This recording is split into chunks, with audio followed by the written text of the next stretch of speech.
Welcome to TV 24 news. Piduguralla ప్రభుత్వం junior కళాశాల ప్రాంగణంలో అక్రమంగా రోడ్లు ఏసీ రియల్ ఎస్టేట్ దందాకు పాల్పడుతున్నారని గురజాల మాజీ శాసనసభ్యుడు కాసు మహేష్ రెడ్డి ఆరోపించారు. మంగళవారం పిడుగురాళ్లలో విలేకరుల సమావేశంలో ఆయన మాట్లాడారు. కాసు బ్రహ్మానందరెడ్డి ఎంపీగా ఉన్నప్పుడు ప్రభుత్వ జూనియర్ కళాశాల నిర్మాణం చేపట్టిన ఈ స్థలాన్ని కొందరు నాయకులు ఆక్రమించాలని చూస్తున్నారని, అలా చేస్తే చూస్తూ ఊరుకోమని ఆరోపించారు.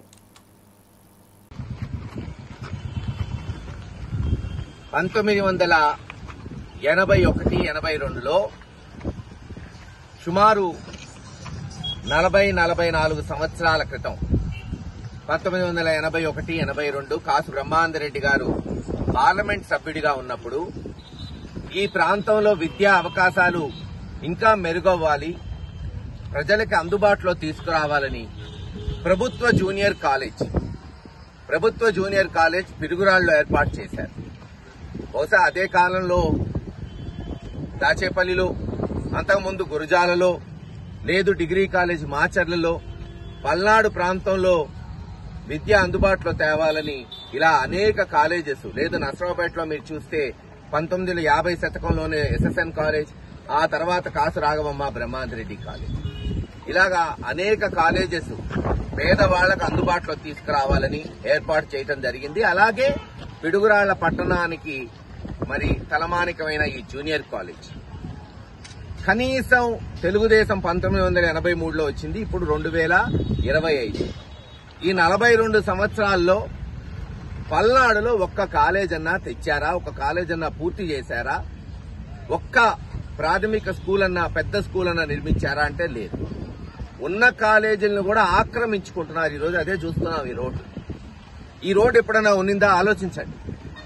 గడిచిన 40-50 సంవత్సరాల్లో అనేక ప్రభుత్వాలు వచ్చినాయి, దాంట్లో తెలుగుదేశం ప్రభుత్వం కూడా ఉంది. ఏ రోజన్నా ఈ రోడ్డు ఉన్నిందా? మరి ఈ రోజు ఎందుకు వచ్చింది? ఈ రోడ్డు ఎక్కడి నుంచి వచ్చింది అంటే కాలేజీ ఆక్రమించుకొని ఈ రోడ్డు వేసి వెనకాల రియల్ ఎస్టేట్ ప్లాట్లు చేసుకోవడానికి కాలేజీనే ఆక్రమిస్తున్నారు, జూనియర్ కాలేజీని, ప్రభుత్వ స్థలాన్ని. ఇది ఈ ప్రభుత్వం, స్థానిక శాసనసభ్యులు చేస్తున్న అభివృద్ధి. మరి విద్యాశాఖ మంత్రిగా లోకేష్ గారు ఉన్నారు, దీనికి ఏం సమాధానం చెప్తాడు? ఆయనది కాదా బాధ్యత? ఆయనకి లేదా? ప్రభుత్వంలో ఈ బళ్లన్నీ రక్షించాల్సిన బాధ్యత ఆలోచించుకోండి. ఇక్కడ ఈ ప్రాంతంలో మెరుగుపడాలని మనం మెడికల్ కాలేజు, నర్సింగ్ కాలేజ్ తీసుకొచ్చాం. అంతేకాదు ఈ ఆవరణలో డిగ్రీ కాలేజ్ కూడా స్థాపించడానికి జగన్మోహన్ రెడ్డి గారి దృష్టికి తీసుకెళ్లి ప్రపోజల్స్ అన్ని రెడీ చేశాం. ఎన్నికలు వచ్చినాయి, కాస్త ఆలస్యమైంది. కనీసం ఆ ప్రపోజల్ అన్నా శాంక్షన్ చేయించమని ఈ ప్రభుత్వాన్ని డిమాండ్ చేస్తున్నాం. అది తీసుకొస్తే ఇక్కడే పెట్టచ్చు. మరి ఈ లోపల ఈ రోడ్లు వేస్తున్నారు, ఆక్రమిస్తున్నారు రియల్ ఎస్టేట్ వాళ్ళు. ఇది ఎరపతినేని శ్రీనివాసరావు గారి అండదండలతోనే జరుగుతుంది. ముమ్మాటికి జరగకపోతే ఎందుకు ఆపలేదు ఇన్ని రోజులు? ఖచ్చితంగా ఆయన అండదండలతోనే జరుగుతుంది. దీని మీద చర్యలు ఉంటాయా లేదా చూద్దాం. లోకేష్ గారు నీతులు చెప్పటం కాదు, క్షేత్రస్థాయికి వచ్చి చూస్తే వాళ్ళ నాయకులు ఆక్రమిస్తున్నది వాళ్ళకి తెలుస్తుంది. ఏది ఏమైనా తక్షణమే చర్యలు తీసుకోవాల్సిందిగా డిమాండ్ చేస్తున్నాం. ఈ రోజు ఈ జూనియర్ కాలేజ్ ఆక్రమిస్తే రేపు హై స్కూల్ ఆక్రమిస్తారు పిడుగురాళ్లలో, మరో రోజు హాస్పిటల్ ఆక్రమిస్తారు వీళ్లు. ఖచ్చితంగా దీని మీద ప్రభుత్వం చర్యలు చేపట్టాలి. చేపట్టకపోయినా రేపు జగన్మోహన్ రెడ్డి గారు వచ్చిన తర్వాత అక్కడ ప్రమాణ స్వీకారం చేస్తుంటాడు. ఇక్కడ ఆక్రమించిన అన్ని కూడా ప్రభుత్వం స్వాధీనం చేసుకుంటుంది. దయచేసి పిడుగురాళ్ల వాళ్ళకి చెప్తున్నా, ఇప్పుడే చాలా మందికి, వ్యాపారస్తులకి, రియల్ ఎస్టేట్ వాళ్ళకి, ఈ రోడ్డు ఉంది కదా అని చుట్టుపక్కల ప్లాట్స్ వేస్తారేమో. ఖచ్చితంగా ఈ రోడ్డు రేపు వైఎస్ఆర్సీ ప్రభుత్వం వచ్చిన తర్వాత ఉండే ప్రసక్తే లేదు.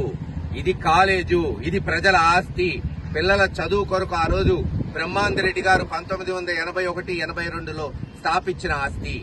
ఇది పిడుగురాళ్ల ప్రజలకి, పల్నాడు ప్రజలకి దక్కుతుందని తెలియజేస్తున్నాం. ఇటువంటి ఆక్రమణలు తక్షణమే ఆపాల్సిందిగా వైఎస్ఆర్సీపీ పార్టీ డిమాండ్ చేస్తుంది.